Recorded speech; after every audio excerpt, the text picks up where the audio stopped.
Published 0321 Est, the 18th of November 2017. Updated 1438 Est, the 18th of November 2017. Just like Yellowstone Park, Britain is home to a supervolcano. Although there is a crucial difference, Britain's is extinct. It erupted 420 million years ago. Still, its dramatic remains can be seen at Glen Coe in Scotland. Here MailOnline Travel presents this and other former volcanic hotspots you can visit in Britain, including Ben Nevis, Mount Snowdon and Lindisfarne, with expert insight from Professor Emeritus Peter Sty, Professor of Applied and Environmental Geophysics at Keele University. Ardnamurchan, pictured, used to be a major volcanic area and today is used for university geological training courses. There hasn't been volcanic activity on Ardnamurchan, the tip of which is one of the most westerly points of mainland Britain, for around 1 million years, but the evidence of the Scottish peninsula's fiery past is there to see today. Professor Sty explained that the origin of its protruding basalt rock formations can be traced back 55 million years to the plate tectonic movements associated with the formation of the Atlantic Ocean. Back then, Ardnamurchan was a major volcanic area. Today it has European Geopark status and is a popular area for fossil hunting and for university geological training courses. One of its only access points is a single-track road, perfect for cyclists and walkers seeking an escape. North Berwick Law is a volcanic plug that overlooks the East Lothian town of North Berwick.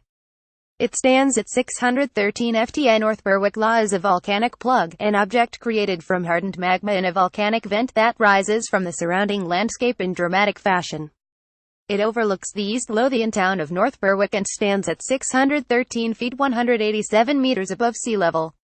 The summit bears remnants of an Iron Age hill fort, and the ruins of later military buildings that were once used by lookouts in both the Napoleonic Wars, and in World War II. Arthur's Seat in Edinburgh. The seat, pictured a long-extinct volcano, offers panoramic views over the city and the walking trails are popular with ramblers, joggers and dog owners alike. Arthur's Seat is the highest peak in the city of Edinburgh and is a long-extinct volcano thought to have first erupted 350 million years ago, during the Carboniferous period.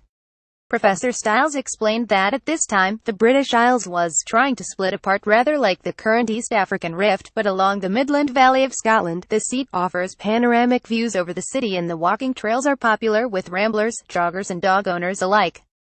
Try walking it at dawn or dusk, to see either the sun rising or setting over the capital.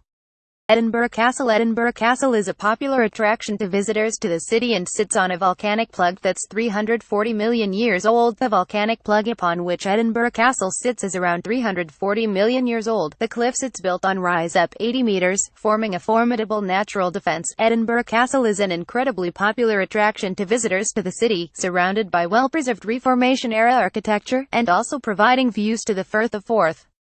Kean Hills on the Isle of Skye. This rocky mountain range contains basalt rock pushed up by volcanic activity that dates back 55 million years. This rocky mountain range is located on the Isle of Skye and is a favorite of climbers and mountaineers. They scramble over basalt rock pushed up by volcanic activity that dates back 55 million years. Also known as the Black Kean, the highest point is Scaralus Dare at 3,255 feet 992 meters. The sharp peaks, which rise up from the flatness of the surrounding terrain, are the dominating feature of the island and can be seen from every other peninsula on Skye. If you don't want to tackle the Kean Mountains alone, you can hire a local guide to help you. Mount Snowdon. For the greater good, Snowdon is actually the remains of an ancient volcano formed 400 to 500 million years ago. This picture shows the summit, which at one point would have been the edge of the caldera. Snowdon, the highest mountain in England and Wales, is actually the remains of an ancient volcano formed 400 to 500 million years ago. Since then, Professor Sty said, its form has been worn away. The caldera is difficult to pinpoint, but the summit lies at the northern edge. Dundee Law. The hill overlooking Dundee is actually an extinct volcano that dates back about 400 million years. An extinct volcano formed around 400 million years ago. The 572 feet peak is the city's most distinctive landmark and an enduring attraction for visitors and locals. Central to Dundee's defenses for thousands of years, the Law was used as Iron Age hill fort, and prehistoric graves dating to about 1500 BC have been uncovered on its slopes. Roman pottery dating from the 1st century AD has also been discovered here.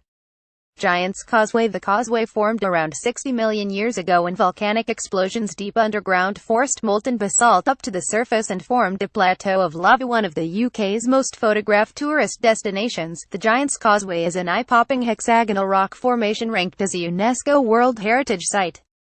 The causeway formed around 60 million years ago when volcanic explosions deep underground forced molten basalt up to the surface and formed a plateau of lava. As it cooled and contracted, it coalesced into huge hexagonal basalt columns. Glen Coe caldera. Glen Coe, pictured, is a very dead supervolcano that last erupted about 420 million years ago. Britain used to be far more dramatic geologically, and Glen Coe is evidence of just how extreme matters once were, because it's the remains of a supervolcano. A very dead supervolcano that erupted 420 million years ago, but nevertheless, a whopper. Professor Sty said, "We can only see the pale shadow of what it must have been like, and it would have devastated anything alive, which at that time wasn't that much. I suspect we won't get there like again until we have a new reorganization of the plate boundaries, which is sure to happen, but probably not for a few tens to hundreds of millions of years from now, and probably when the Atlantic Ocean decides to close. What remains of this ancient supervolcano can be experienced by skiing, climbing, snowboarding, sledging, hiking and mountain biking, depending on the time of year you choose to visit." Ben Nevis. This most famous of mounds is all that remains of a Devonian volcano. This image shows its volcanic shape very clearly. Ben Nevis is a volcano that is no more. This most famous of mounds is all that remains of a Devonian volcano that met a cataclysmic end in the Carboniferous period around 350 million years ago. It collapsed in on itself, creating an explosion comparable to Thera's 2nd millennium BC or Krakatoa 1883, the windsill at Hadrian's Wall. This geological protrusion was pushed up during plate tectonic movements 300 to 350 million years ago. This huge body of rock protruding from the Northumberland countryside was formed by sheets of volcanic rock surging upwards through weaknesses in the landscape during plate tectonic movements 300 to 350 million years ago. The defensive properties of the wall were boosted by the outcrop. Today it makes for a stunning landscape that's popular with hikers and photographers. Bamborough Castle. This castle dates back to the 5th century, but the rock it's built on is volcanic, and dates back 350 million years. This Grade I listed building is built on formidable basalt flows dating back up to 350 million years ago. It's a popular wedding venue and has featured in several S&TV shows, including 1971 and 2015 adaptations of Macbeth. The castle dates back to the 5th century.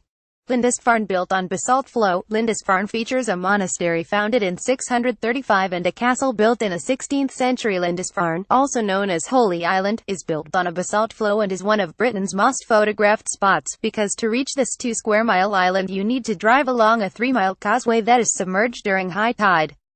Lots of drivers misjudge it. A monastery was founded on the island in 635 and a castle built there in the 16th century. Dunstanburgh Castle. Some say that the ghost of a 16th-century knight still haunts the ruins of this 14th-century Northumberland fortification, which was built on basalt flow. This castle, once one of northern England's biggest, is also built on a basalt flow. Some say that the ghost of a 16th-century knight still haunts the ruins of the 14th-century Northumberland fortification. The site is thought to have been occupied as far back as prehistoric times. For more information, go to www.visitscotland.com and visit Britain.